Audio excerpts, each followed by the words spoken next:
Good morning, everybody, and welcome to day 2 of the Nextv Series MENA. So day 2 is, we have a half-day very exciting panel discussion for you today, starting shortly in a few minutes with the distribution opportunities on connected devices in MENA, followed by the role of metadata, a successful user experience. And then just before lunch, we'll have a discussion with key players in the region on the telco operators going into OTT. After lunch, we will have a very insightful debate on helping telcos to leapfrog into OTT. And finally, we will conclude day 2 on emerging businesses model and hybrid monetization. And this will be sponsored by Kaltura. Thank you so much for all being here today, and I have the pleasure in welcoming our head of research from Data Access, Saiva Nebier, who will be moderating this exciting discussion with Elderto, Integral, and NBC Group. Saiva, over to you. Thank you, Shanna, and good morning, everybody. So thanks for joining us for this first panel. This session will be dedicated to connected devices in MENA and the distribution opportunities that these devices create for content providers and for operators in the region. So our panelists for this session are Bruce Curtin, Product Manager at Elderto, John Paul McCarley, Chief Commercial Officer at Integral STC, and Banu Chadha, Head of Growth and Partnership at NBC. So I will let them give us a few words of introduction on their role and the activities that they oversee in a minute.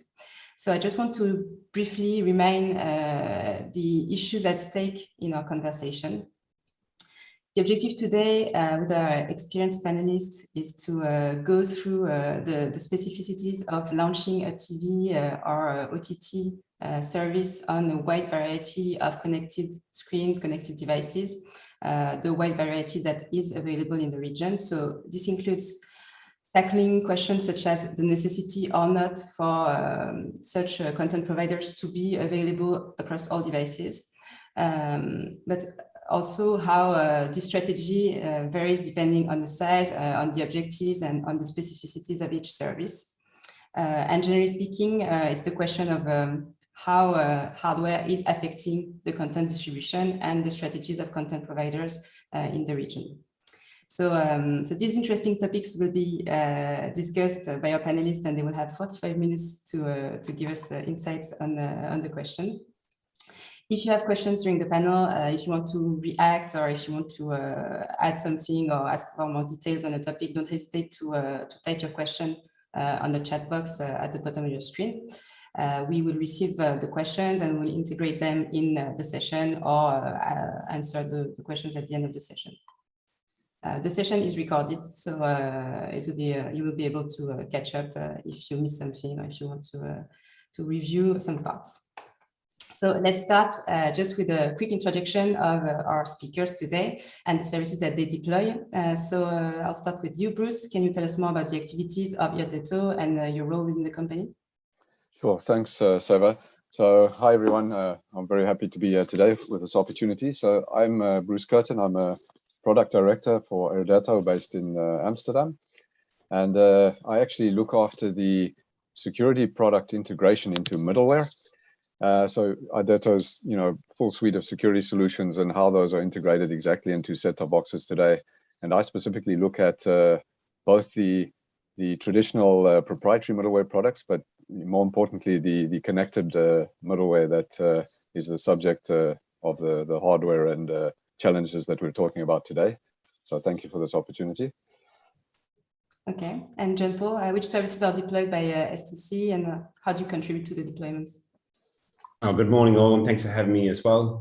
So listen, Integral is the media division of STC Group, one of the largest operators in the MENA region. We operate 2 OTT services. Joey TV is our entertainment product and Dowry Plus is a sports entertainment product. It's a MENA-wide service, and we basically have 2 services within it. So we've got a pure OTT application-based product, and we have our broadband-based home service that's attached to our telephony partners. It's a VMVPD, so basically it's a linear plus on-demand service. We've got roughly 25,000 on-demand assets and more than 200 channels available through the platform. and we're considered a master aggregator. So our proposition is largely to incorporate and absorb the products of other competitors in the market and distribute it through our platform onto our customer base. All right. Thank you. Banu, MBC is well known across the region, but could you give us more insights on all the services that are deployed and how you are growing the audience for MBC? Sure. Good morning, everybody. Thank you. So I work within the emerging media group at MBC, and I'm responsible for the growth in the partnerships therein. So that basically covers platforms such as our satellite-based premium service, Globox.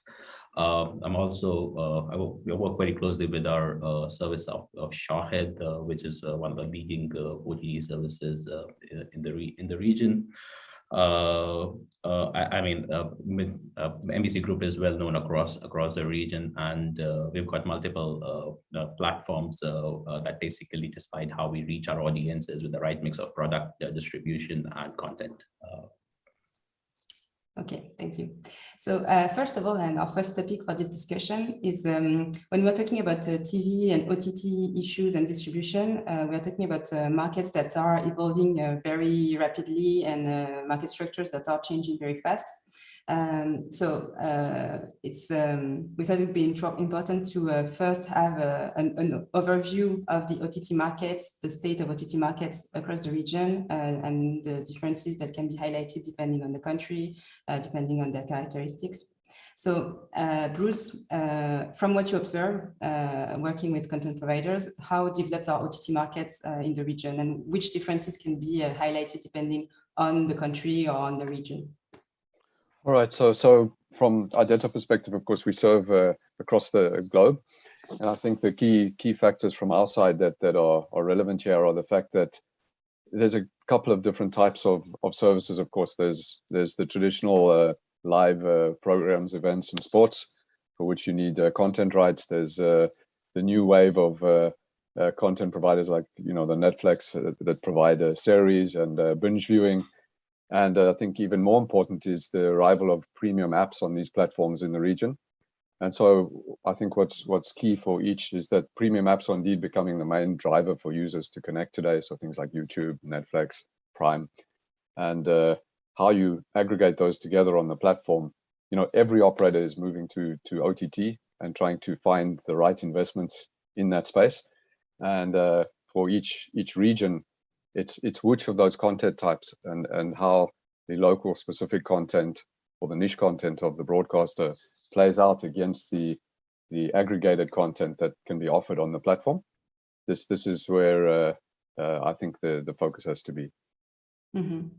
Okay.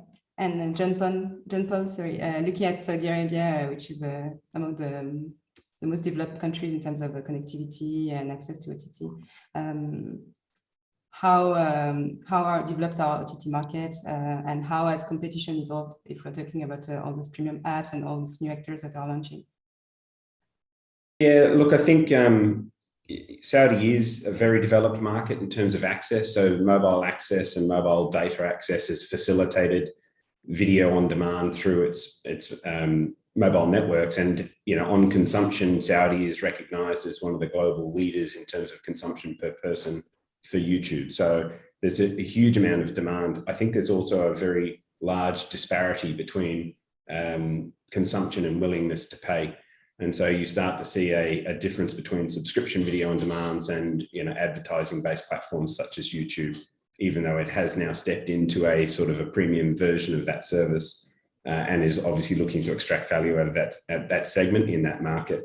But if you sort of broaden out a little bit across the marketplaces, the GCC operates quite differently to the rest of MENA, largely because of the high ARPU market, as well as small country, large investment into infrastructure facilitates a very good access for the networks. So you see places like Kuwait, which has very little fixed infrastructure, but a fantastic mobile access platform, which allowed for a huge adoption of OTT services. All the way through to, say, somewhere like Egypt, where we're still seeing smartphone penetration and relatively, I wouldn't say it's a high cost of entry into using data on a mobile phone, but it's still relative to the income. And therefore, there's a massive opportunity as that group starts to move into a mobile access platform. And the question is, how do you deal with that segment in that market? Is it going to be a direct subscription model, or is it a indirect subscription model in a B2B2C landscape? The model has to evolve depending on the characteristics of each country. 100%. I mean, I haven't gone into the segments, but clearly the Middle East is a very fragmented population between Arab, Indian, Asian, and European. So you end up with very different content preferences at the same time. And we start to see that as little players can target niche segments. And then you've got this value proposition question of how do you price for it? So if I'm going after the Asian segment, which is typically largely in our blue collar workforces through the GCC, what's that price proposition going to look like relative to, the Arab expat and local Arabs who are, typically higher income with a higher ARPU, and therefore the subscription appetite's different. So it's an interesting dynamic for us in this market. And Banu, you also have a regional perspective. Do you agree? Sure. I think I completely agree with what Bruce and JP just said, right? So there is no one size fit for all strategy within Middle East. There are countries that are likes of Yemen and Morocco, which are very different than Saudi Arabia and the rest of GCC, and then you have a very metro UAE, right? So there is definitely no one size fit for all strategy. But what I would like to highlight is something that we observed in last 18 months that has basically transcended the entire user experience and the expectations of the consumer in our markets, right? So with pandemic, I think certain trends are completely coming out, which are very, very similar to the rest of the world. But it has actually also accelerated, in some cases, adoption of paid for content. That's something that was not happening before. In terms of consumption, what we are observing is binge viewing is something that is becoming a new normal, and not just for content. I think that the whole spectrum of media is pushing its envelope, right? So you've got at one end of the spectrum, you've also got gaming, and a lot of people are actually going into gaming, and they're constantly on their mobile devices, getting short form content on social media platforms as well. So in terms of the overall competition and how that is evolving, I think the competition is not just limited right now to the similar services or the adjacent market. It's actually something that is more attuned towards and more focused towards grabbing the user's attention, right? So from a business perspective, if you look at that, you need to find the right mix of content strategies that actually grabs the user's attention. I think that's something becoming more and more critical. And to add to Bruce's point, I think a theme that we are observing, and which is something that needs to be looked at is collaboration-based approaches, where we're talking about whether it's a content-based aggregation or a service-based aggregation, or it's at the end of the day, it's going to be an experience that basically drives the aggregation of services across or across platforms. Mm-hmm. Yeah, and all these different needs and the different demands depending on the groups, targets, etc.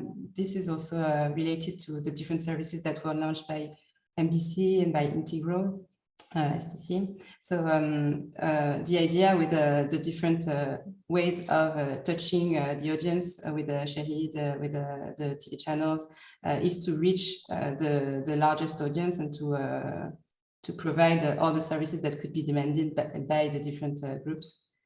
So could you share some results about this strategy, Ben?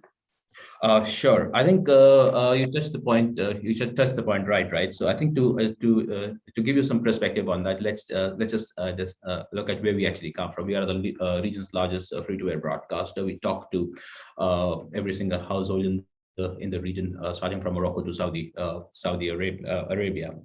So we do understand the intricacies, and the background that we come from is understanding based on the user profile, which will be cultural, socioeconomic divide in terms of income groups, etc. Right. So that is where we start. And if you look at today's customer or the modern day consumer is very different than what we had before, right? So Gen Z is very different than the expectations of millennials. So that's where basically what you need is a platform approach that not just provides content, but also harnesses technology to make the content experiences a lot more a lot more personalized and driven, right? To that effect, I think our different platforms in the OTT world, which is Shahid Free and paid Shahid VIP. On the satellite, which remains our core DNA, we have a freemium equivalent of a digital world, which is a Go Box service. And we are increasingly also working on our social gaming platform, which is Vizu. So these mix of products actually provide us the approach to address the different consumer needs in different segments at the right time. And increasingly, what we are also looking at is leveraging one platform for the other, with the recent launch of sports package on Shahid VIP and Go Box together. So there are experiences that actually aggregate users and provide them one service across different platforms as well. So that's something that we are evaluating, and that's something that we are increasingly working towards. And John Paul, do you experience the same situation with the mix of services that are deployed by STC, Jawii TV, Integral? Yeah, we, as an operator-based platform, we have a slightly different view of the world and a slightly different strategy than that, say, NBC. With NBC starting its life cycle out of an FTA-based advertising platform and moving into a subscription space, I feel that the challenges that are in front of NBC are more about how do you move a customer from expecting to receive the content produced by that platform free over FTA into a subscription model under Shahid VIP. And that's it's a delicate balance as a transition. As an operator, ours is I think, and Banu touched on it quite nicely, is, the content often is the same across the platforms. You can watch Vikings on probably 5 or 6 different OTT-based services in the Middle East. So why would you pick the one that you have, right? And it's all experience-based sort of differentiators that you've got. So how strong is your rec engine? How do you present that asset? Does it go into front of the right person at the right time? As a subsidiary of STC, we have our home segment and we have our, what we call our mobile segment or our app-based segment. And those two look quite different. So, and imagine for NBC, when you talk about the Go Box, you're talking about the living room of a household. And as soon as you do that, you're talking to an audience of 4 or 5 people through a single access point. Whereas in an OTT landscape, it's very, very personalized. So, we've introduced the profiles inside of the platform so that you can select the user that you are within the account that you may have at the home. And we've seen that obviously with Netflix doing it a few years ago. But that customization means that you're not talking to an account anymore. You're talking to a profile within the account, and the entire universe of how you recommend and communicate to the user steps through the account and down into that layer. Whereas at the home, you've got to think about, actually, I may be in front of the family here, not in front of one of the kids. And so the preference for content needs to be pulled through into that next level to make it relevant. Yeah, so when we think about the users and all the individuals within a family, for instance, so does this mix of service respond to the demands of the same audience, so the different demands of the same audience, or is it a way to reach new audiences, new people that were not subscribed to your services before? I think that's a tricky question. So look, if I were to say what's relevant for a household and how do you pitch for it, I would say family content and Disney rules, right? So, and that's largely because of the nature of the home. When you move into the audiences on the mobile side, and we see this with the access type and the type of consumption, right? So on a large screen TV off a Go Box or off our set-top box in a household, we see a lot of linear channel consumption and a lot of kids' movies consumption, right? When we move into the applications on a mobile or a tablet or on a web-based service, it flips into on-demand based consumption, and we tend to find what I'd call the teen content starts to emerge from our Arabic content titles, but often the series that you see as being extremely popular out of Hollywood start to surface as popular across that segment and that consumption type. So I see a strong correlation between the device type, the user, and then the usage type of that user at that time. And so, in home, linear and home-based content or family, whereas on the move and on mobile access types, we see it flip towards series, Hollywood, a little bit of more edgy content types starts to float through, notwithstanding sport, which obviously operates on its own current. Yeah. Okay.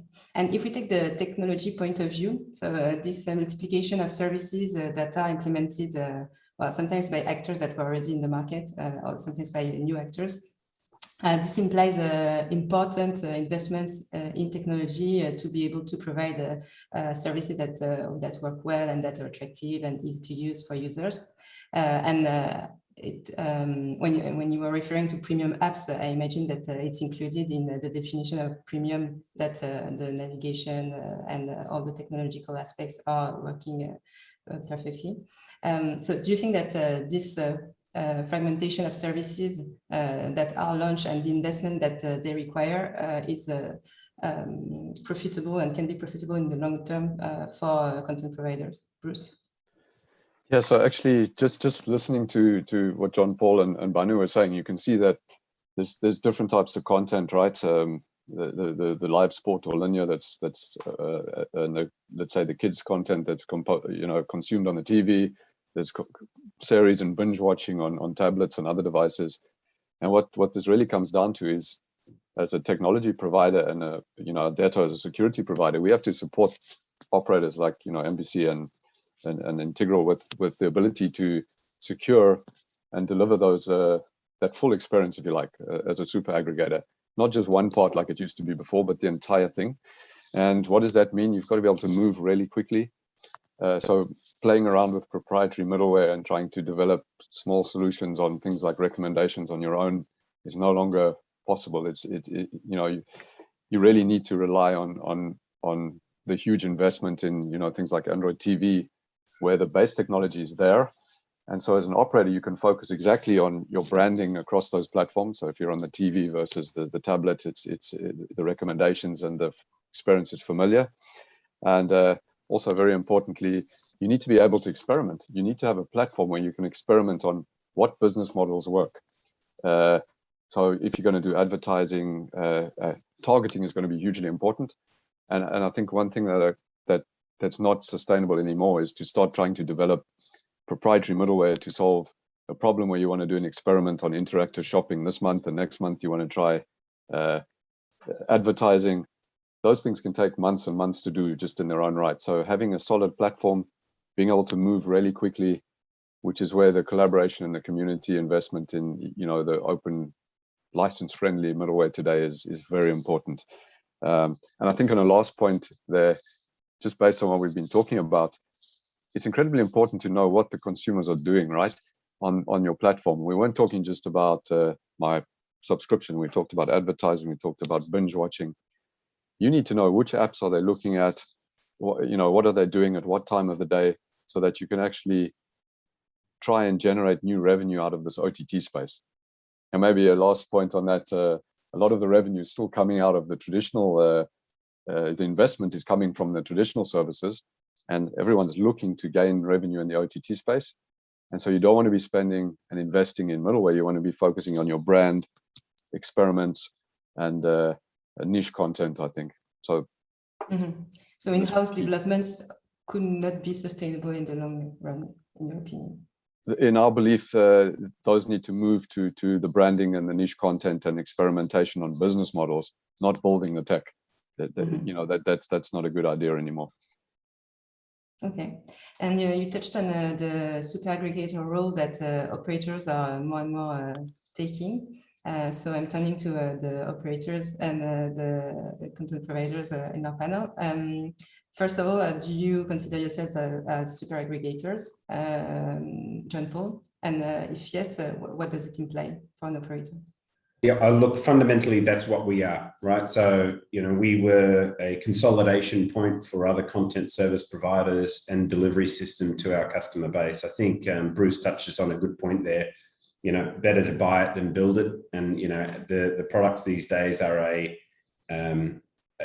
series of connections with various service providers that facilitate the delivery of a first-class service. So, that's the focal point for Integral, is the development of its delivery solution. The content concept that we've adopted is that of the super aggregator. So, we serve NBC's content, OSN's content, Stars Play. We also have access to Discovery Plus as the first major global partner that's coming down. We do hope to do, business in future with potentially Paramount Plus or Disney Plus as they start to fragment and then go into those markets under their own platforms. I think we do complement our aggregation strategy with our own segment of content as a branded area. We do go off and acquire from studios and producers as well as develop our own original productions.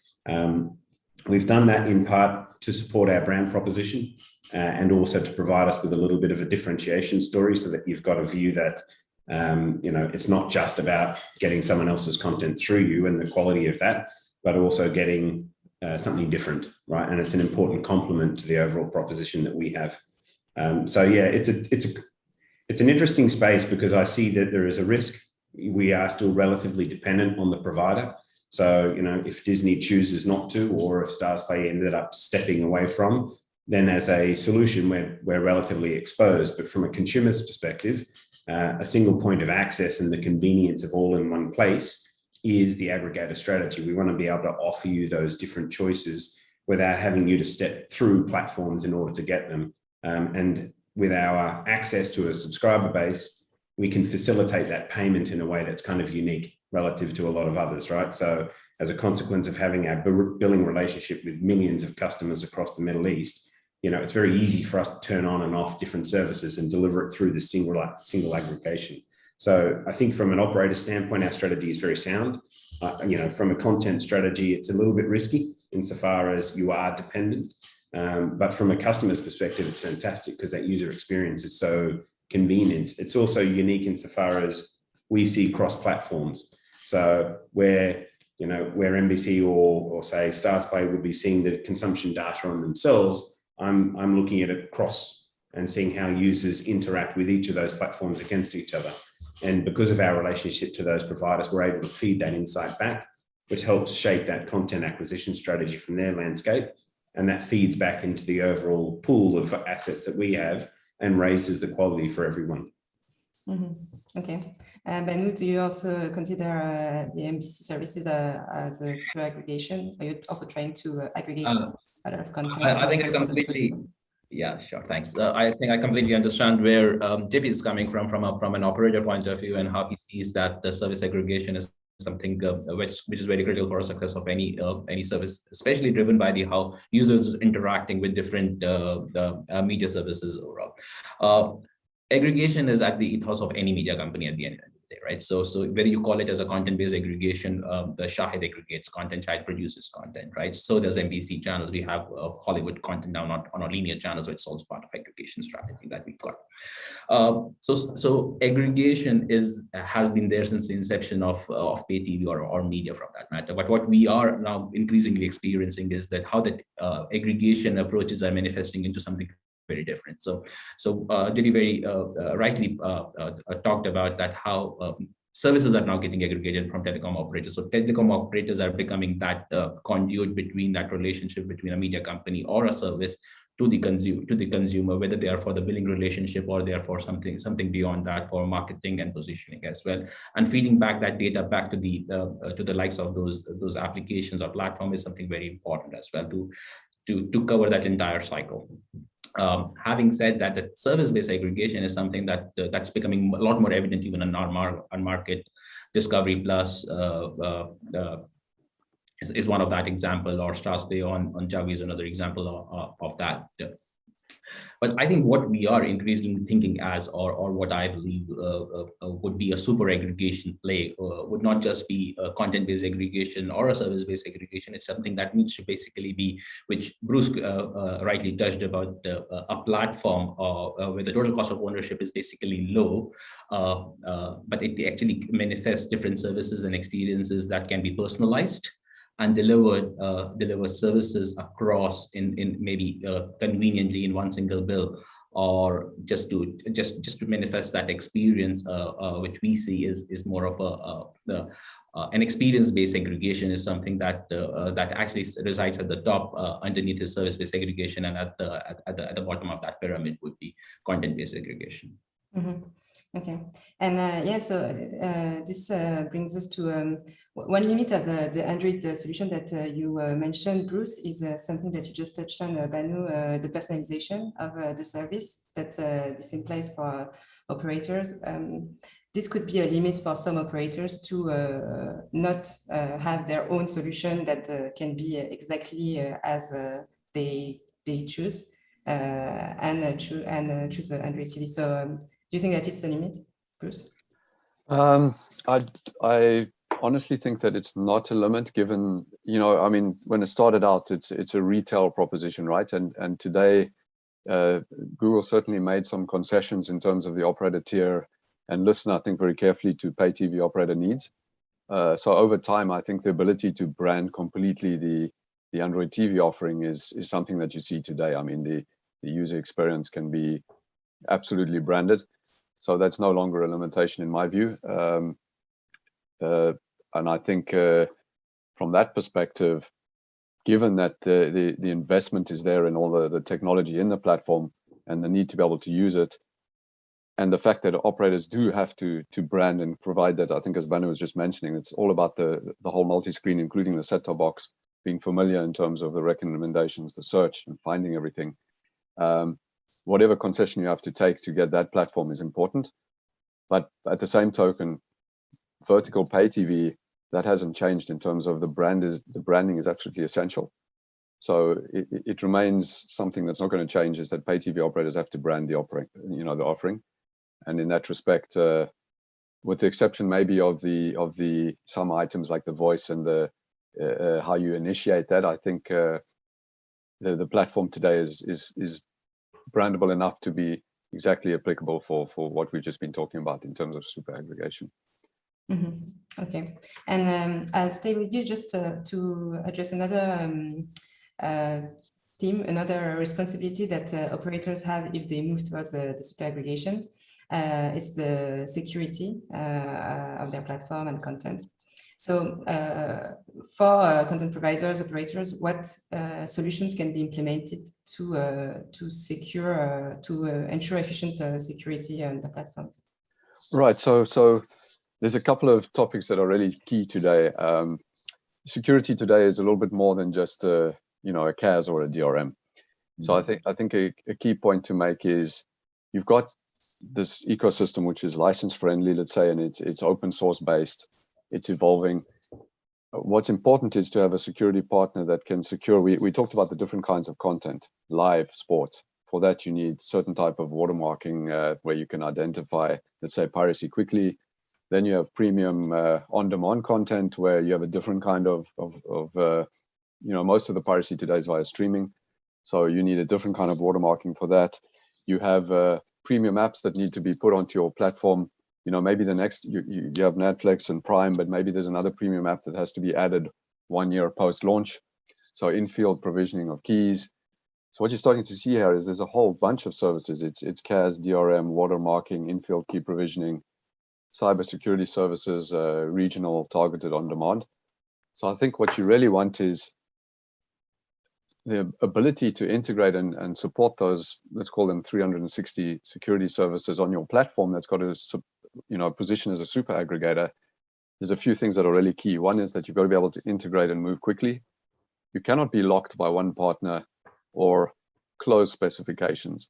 So I think a single trusted security supplier, and I talk about a trusted security supplier because you can't commoditize the security anymore.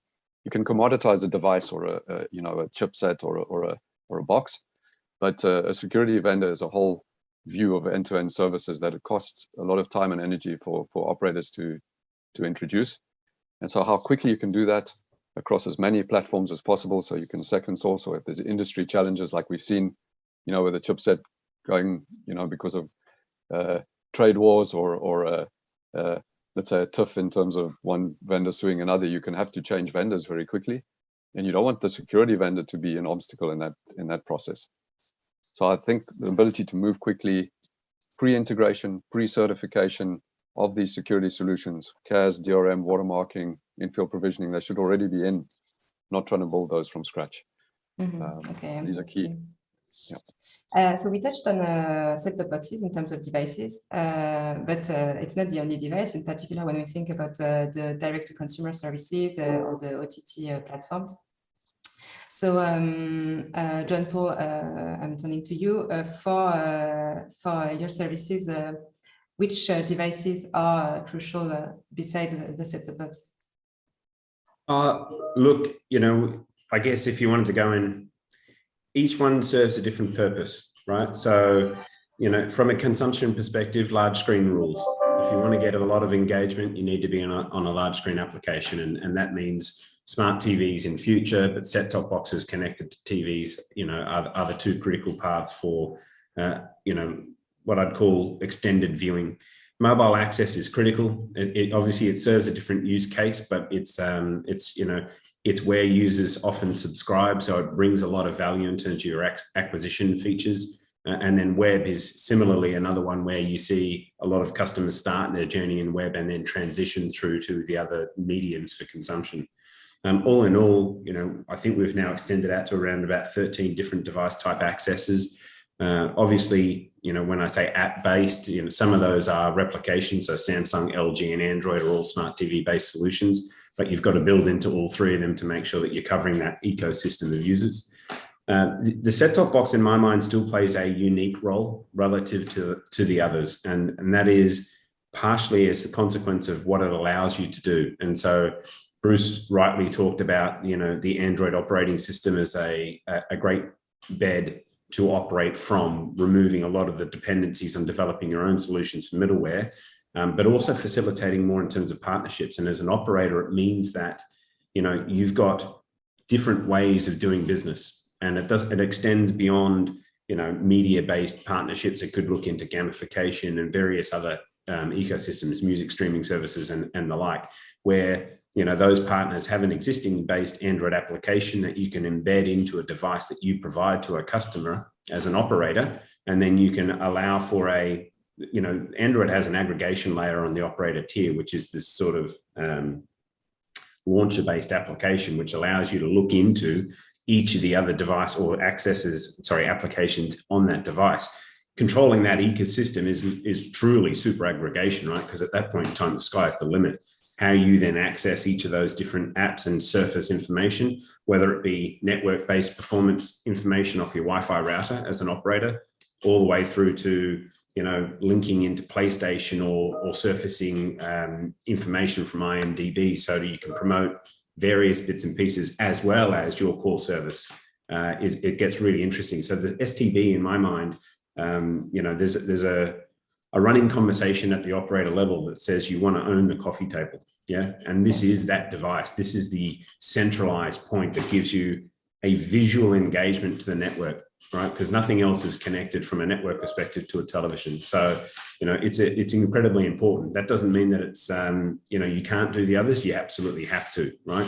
People don't like to have multiple set-top boxes in the house. They'd probably prefer to have smart TV apps on 2 or 3 other TVs and one centralized point that gives you these other benefits. But it's still a critical piece of hardware in terms of the overall proposition. Okay, Banu, do you agree? Is the set-top box 100%. important? Yeah. Yeah, 100%. I think the living room experiences are very heavily dependent on the set-top boxes under the TV sets. And if you look at our markets, typically the smart TV penetration is less than 35% in the most affluent markets. And if you go to the likes of Egypt and other North African countries, it would basically be even lower. At that point in time, and the streaming devices are abysmally low in terms of penetration as well. So there is a certain space that still exists, and it would exist for a foreseeable future for set-top box-based devices. But having said that, the other platforms, whether these are smart TVs or mobile, and even the gaming consoles, do definitely serve a purpose, and they actually address the customer in their need. On the move, you definitely cannot carry your set-top box. You have to have an application or a service that actually is delivered over a mobile device. But they serve different purposes. But the living room experience and the laid-back experience that exists, we don't believe that's going to go anywhere. In fact, what we are seeing as a consequence of a pandemic as well, is a lot of streaming is now happening on larger screen TVs. And that is basically what's driving the engineering and as well as the commitment into the Android TV platform globally. Like if you look at 3 or 4 years ago, there were a handful of operators committed across the global Android TV, and if you see, there are upwards of on the last count, I believe 160 and all. That's where the innovation is actually moving into, and what it actually brings together is the ability for an operator to not just control, but also address the needs of the customer. So whether you are providing an aggregation service or you're just having an app which is which is only downloaded directly from the App Store, and also the cost, not just the cost of ownership, but the cost of operating that platform. Gone are those days of those walled garden approaches where operators could control what customers need to watch. Customer is everywhere. Their viewing patterns are scattered across the entire spectrum of media value chain, right? So having said that, I think set-top box still hold a very important purpose in the entire media chain, and it definitely needs to have the entire protection, which Bruce talked about, how you really protect, whether it's just related to compliance, monitoring and detection, or just the takedown.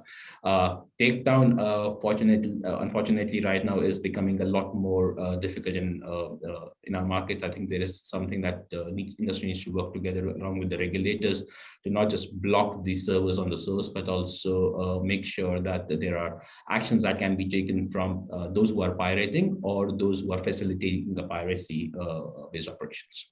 Mm-hmm. And just if we just stay for 1 second on smart TVs and the strategy on smart TVs, what's the objective to be available? And I'm thinking in particular of Shahid. Is the strategy to be available across all the different versions of smart TVs?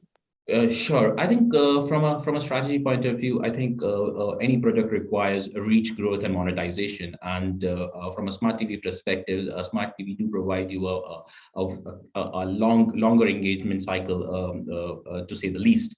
Having said that, Shahid application as of today is ported across all major devices and all OEM partners. From that point in time, so the strategy is pretty clear. Address the customer's needs where the customer is. Mm-hmm. Okay. And Bruce, do you agree with what was said? Sorry, Yeah, should the content providers application be available across all devices, or are some devices becoming less important today? Yeah, so fully agree what Banu's just said, and just wanted to make one point on that, which is the set-top box is really the branded device, and all the other devices are retail effectively. And so the strategy is always, and we still see this globally, is really based around the set-top box extending into the rest of the ecosystem. And the way I would put it is the applications do need to be available across all the other devices. And how you share the branding that seems to center around the living room experience to those other devices is what really counts. So, you know, your binge series watching on tablets, gaming consoles should have YouTube. It's hard to tailor that, but the brand and the recommendations and the security all centered in a large way, still going back to that on the set-top box. But yes, you do need to think about that a certain segment of the market are going to have smart TVs, and how you're going to get your branded offering in its best shape and form onto that TV. That's something that you do have to think about, but it's not going to be the global solution for your market. Not all users are going to use that smart TV, and depending where, not all are going to afford a smart TV or be interested in using it. So it's a part of the equation, and all the devices. And we talked about games. I do think there's a competition brewing there. We have gaming consoles, and I think pay TV operators are in a position to leverage some of that market as well. And from a security provider perspective, we see that too, that there's solutions we need to support there as well. So the short answer is yes, all devices, relevant devices. Okay, but we talked about the importance of the large screen. So would you say that mobile usage is decreasing or will be decreasing in coming years? So is that a question to me? Yes. Mobile content viewing decreasing. that's not something I would. What I would say is it's early days in terms of super aggregation. What you really want to, from a multi-screen perspective, you can monitor that. And I think from a set-top box perspective, collecting the data and seeing what users are doing. So when they consume live, when they consume series, which sectors of the family are watching what, when, understanding that data, and it's going to be different in every operator in every region. And if you take India versus MENA, and who can watch on what device, completely different. And that's why collecting that data is incredibly important to actually see in your region which devices you need to focus on. So I think viewing of content is increasing, and the first evidence I've seen of operators starting to introduce voice or saying that the ability to control voice in the home is leading to even more viewing. And so that dynamic is also going to be monitored. Does this mean people are going to spend more time on the television if they can use voice services, or are they going to be more mobile? Not sure yet. Okay. And Jean-Paul, I saw you reacting on the mobile usage. Do you see that as a key driver of consumption? I think the question is, do you see mobile usage shrinking? The answer is no. In my mind, it's quite the opposite. More people first access to the internet is through a mobile device, and therefore they're always going to come in through this platform. It also offers convenience, so there will always be a role, whether it's the primary use device or a device, it's always going to be there. So there are simply more mobiles than in any other device in that ecosystem. And more users are getting smartphones every year, therefore it's going to be the start point. And I think that's earlier what I said is, people will access content on that platform, certainly for convenience, but it's also a big sign-up space. So it's another critical spot for, it's a payment form. It's got connections to so many different other things that facilitate it being a critical part in the way that users will engage with content. I think Bruce's point's an interesting one on the STB. It provides you insight as to what's going on beyond your ecosystem. So, you can, Jowie is a service, it's an application on a device, and I can see what's happening to it based on what we've got in terms of monitoring the application, but the device is separate to it, right? So you can also look at what's going on the device. Are they opening up different applications, or is it being used for other services? And therefore it provides a lot of insight beyond just your service. Yeah. So we are close to reaching the end of our session, and I'd like to have your last word on expected evolutions in the market in the MENA region. When I start with you, Banu, how do you see the market evolving in coming years? Interesting question. So the market is, I would say, in one of the many ways, it's at its infancy, and we'll continue to see a lot more happening in the market, whether it is for the service aggregation or coming of the new players, new devices. I think the sky is the limit for the market, right? And from a customer's expectations continuously changing, we believe that there is a lot of room for businesses to experiment. I think everybody is in the experimental phase today.